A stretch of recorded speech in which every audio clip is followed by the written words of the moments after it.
चलिए आज बात करते हैं guardians of the Galaxy volume 2 के फुल एक्सप्लेनेशन की, जहां मैं पूरी मूवी को एक्सप्लेन करूंगा इजी वर्ड्स में। मैंने ऑलरेडी मार्वल की पुरानी मूवीज़ एक्सप्लेन कर दी है इस चैनल पे। तुमने नहीं देखी है तो डिस्क्रिप्शन में मैंने MCU की पूरी प्लेलिस्ट की लिंक दी है। पूरी वीडियोस, पूरी मूवीज़ को फेज़ 1 मूवी 1 से स्टार्ट कर सकते हो। देखो, स्टोरी तो मैं तुमको बताऊंगा, बट स्टोरी शुरू करने से पहले अगर तुमने guardians of the Galaxy volume 1 नहीं देखी है तो मेरा सजेशन है एक बार चेकआउट कर लो। तुम्हारे लिए वॉल्यूम 2 की कहानी ईजी टू अंडरस्टैंड रहेगी। फिल्म की शुरुआत होती है 1980s के एक फ्लैशबैक से। US के एक शहर मिज़ूरी में एक आदमी ईगो अपनी लवर मेरेडिथ क्विल, जो असल में पीटर की माँ है, के साथ टाइम स्पेंड कर रहा होता है। और हम देखते हैं कि ईगो एक प्लांट जैसे सीड को ग्राउंड में लगाता है जो फ्यूचर में एक बड़ा रोल प्ले करेगा। सीन कट होता है एंड शिफ्ट होता है प्रेजेंट डे में। गार्डियंस की टीम अभी एक बड़े मॉन्स्टर से फाइट कर रही है,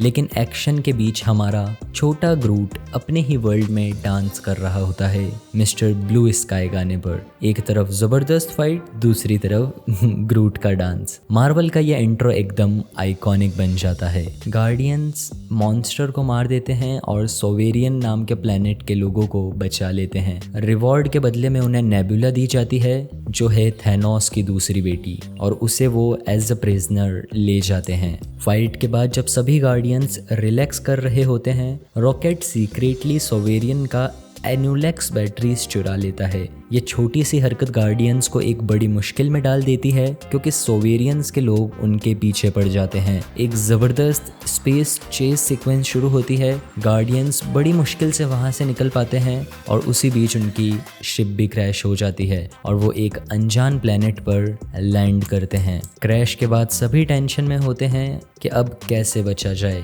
तभी एक बड़ा स्पेसक्राफ्ट वहाँ आता है, जिसमें से एक आदमी निकलता है और पीटर से कहता है, मैं तुम्हारा बाप हूँ। और ये और कोई नहीं, वही ईगो है जिसको हमने मूवी के स्टार्टिंग में देखा था, जो खुद को इंट्रोड्यूस करता है स्टार लॉर्ड के असली पिता के रूप में। और उसके साथ होती है एक अजीब सी कैरेक्टर मैंटिस, जिसके पास इमोशंस फील करने की पावर है। मतलब वो किसी को भी छूकर उसके इमोशंस को फील कर सकती है और मैनिपुलेट भी कर सकती है। पीटर ये सुनकर शॉक में पड़ जाता है, क्योंकि उसने कभी अपने बाप को देखा नहीं था और एकदम से एक आदमी उसके सामने आकर उसे कहता है, मैं तुम्हारा पिता हूँ। तो इस चीज से पीटर थोड़ा शॉक रहता है। गार्डियंस में भी डिबेट होती है। गमोरा थोड़ी सस्पिशियस थी, ड्रैक्स क्यूरियस और रॉकेट तो इरिटेट हो रहा था। फाइनली पीटर डिसाइड करता है कि वो अपने पिता के साथ जाना चाहेगा। अब टीम 2 ग्रुप्स में डिवाइड हो गई थी। एक तरफ पीटर, गमोरा और ड्रैक्स जो जाते हैं ईगो प्लैनेट पर, दूसरी तरफ रॉकेट, ग्रूट और नेबुला जो यहीं रुकते हैं शिप रिपेयर करने के लिए। ये स्प्लिट मूवी का एक मेजर टर्निंग पॉइंट बनता है, क्योंकि दोनों जगह पैरेलल स्टोरीज चलती रहती है। दूसरी तरफ हमें दिखाया जाता है योंडू को, जो अभी भी रेवेजर्स का लीडर है, लेकिन उसके लोग उससे खुश नहीं हैं। तभी वहाँ सोवेरियंस प्लैनेट वाली आयशा आती है और योंडू को गार्डियंस को पकड़ने के लिए पैसे ऑफर करती है, और योंडू भी डील को एक्सेप्ट कर लेता है। रॉकेट और ग्रूट जल्द ही रेवेजर्स का शिकार होते हैं। नेबुला भी उनके साथ कैप्चर हो जाती है। अब क्योंकि योंडू के लोग पहले से उससे नाराज थे, और तभी होता है तख्ता पलट।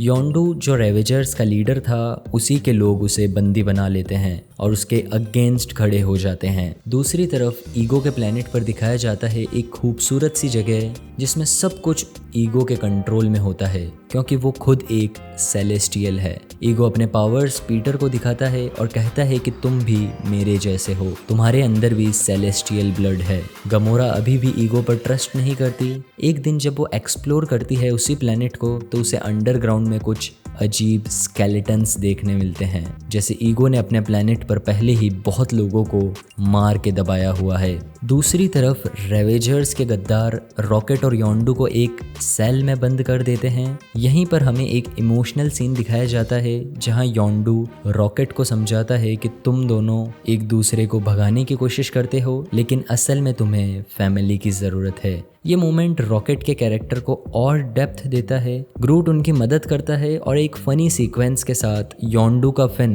जो उसके एरो को कंट्रोल करता है उसे वापस ले आता है। और भाई जैसे ही योंडू के पास उसका फिन आता है, एक जबरदस्त हत्याकांड शुरू हो जाता है। योंडू अपनी सीटी बजाते हुए एरो को यूज करता है और जितने भी गद्दार थे सबको खत्म कर देता है एक ही बार में। कहानी फिर से ईगो के प्लेनेट पर शिफ्ट होती है और अब कहानी ट्विस्ट लेना शुरू कर देती है। ईगो पीटर को अपने प्लेनेट के अंदर ले जाता है और बताता है कि उसने हर गैलेक्सी में अपने सीड्स लगाए थे, लेकिन उन्हें एक्टिवेट करने के लिए उसे सेलेस्टियल की पावर चाहिए थी। और क्योंकि अर्थ में एक सेलेस्टियल मौजूद था जो हमें एटर्नल मूवी में देखने को मिलता है, इसी वजह से उन्हें पीटर मिला।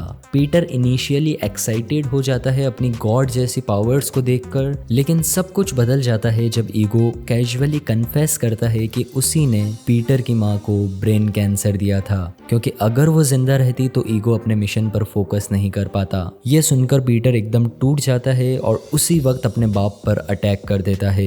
यहीं से गार्डियंस वर्सेस ईगो की फाइनल बैटल शुरू हो जाती है। उधर रॉकेट, ग्रूट और योंडू अपने शिप को ईगो के प्लेनेट की तरफ लेकर निकल पड़ते हैं। सभी गार्डियंस एक ही जगह मिलते हैं। गमोरा और नेबुला भी एक दूसरे से फाइट करने के बाद थोड़ा बॉन्ड करते हैं। नेबुला अपनी पूरी जिंदगी गमोरा के अगेंस्ट जेलसी फील करती, लेकिन अब दोनों स्लोली एक दूसरे को समझने लगते हैं। गार्डियंस डिसाइड करते हैं कि उन्हें ईगो को हराना ही होगा, वरना पूरी गैलेक्सी उसके कंट्रोल में चली जाएगी। सभी गार्डियंस प्लेनेट के अंदर जाते हैं और ईगो के कोर तक पहुंचने की कोशिश करते हैं, क्योंकि उन्हें पता था कि कहीं ना कहीं उसके कोर से ही उसको हराया जा सकता है। एक जबरदस्त विजुअल हैवी बैटल शुरू होती है।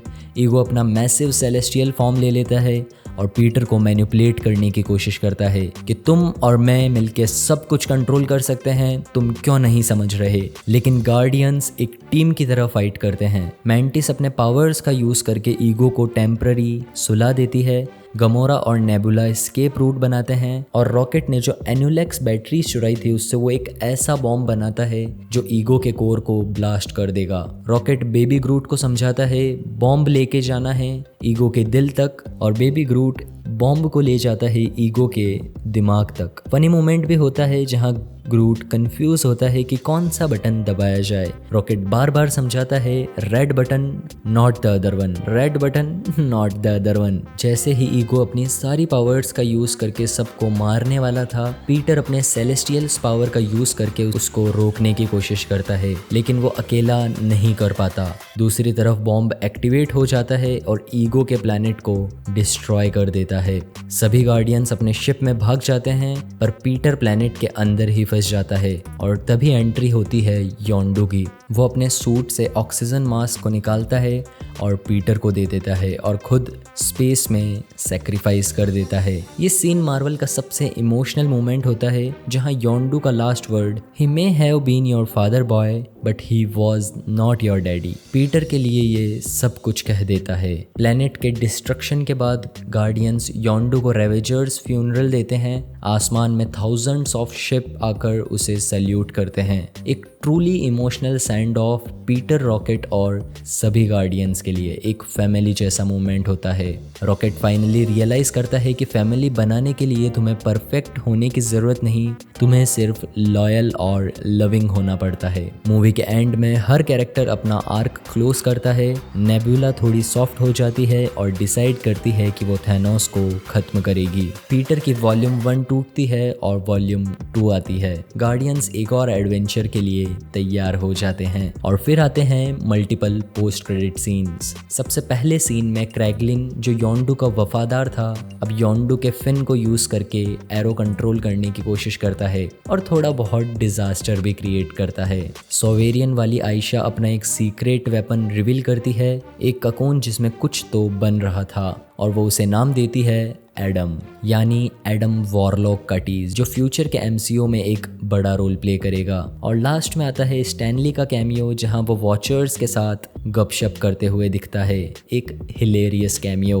और दोस्तों, ये थी guardians of the Galaxy volume 2 की पूरी कहानी। ये मूवी सिर्फ एक स्पेस एडवेंचर नहीं थी, बल्कि एक इमोशनल जर्नी भी थी। आपको योंडू का सेक्रीफाइस कैसा लगा?